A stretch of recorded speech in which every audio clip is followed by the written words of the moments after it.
அவர்கள் எகிப்து நாட்டில் அந்நியர்களாக தங்கியிருந்த போது அவர்களை ஒரு பெரிய மக்களினமாக்கினார்.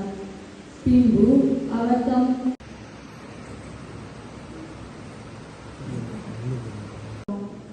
காரிருளில் நடந்து வந்த மக்களுக்கு சாவின் நிழல் சூழ்ந்துள்ள நாட்டிற்கு இயேசு எனும் ஆதவன் உதித்துள்ளார் என்று மகிழ்ச்சியின் நற்செய்தியை அறிவிக்கும் இன்றைய முதல் வாசகத்தை கேட்கும் நாமும் கிறிஸ்து பிறப்பு விழாவின் மகிழ்ச்சியை நிறைவாக அனுபவிக்க வரம் கேட்போம்.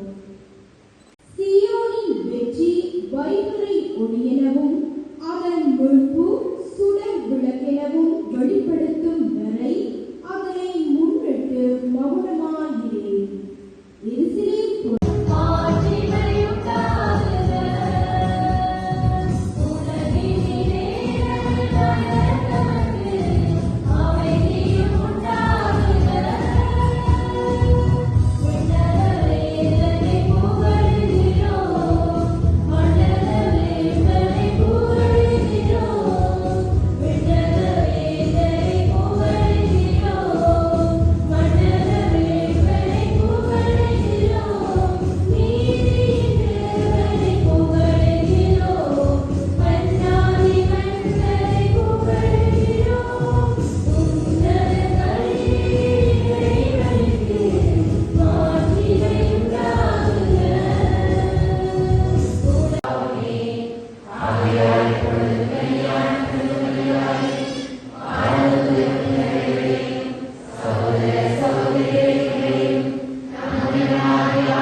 வருந்துவோரை குணமாக்க அனுப்ப பெற்ற ஆண்டவரே இரக்கமாயிரும்.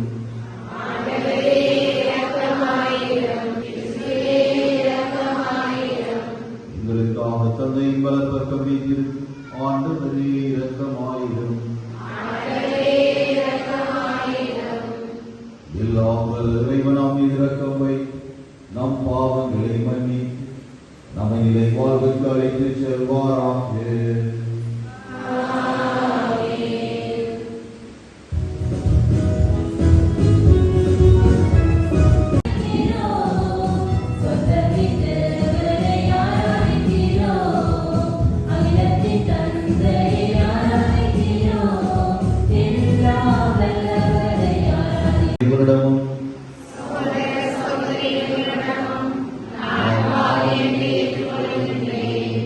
Yeah.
அனைவரிடமும்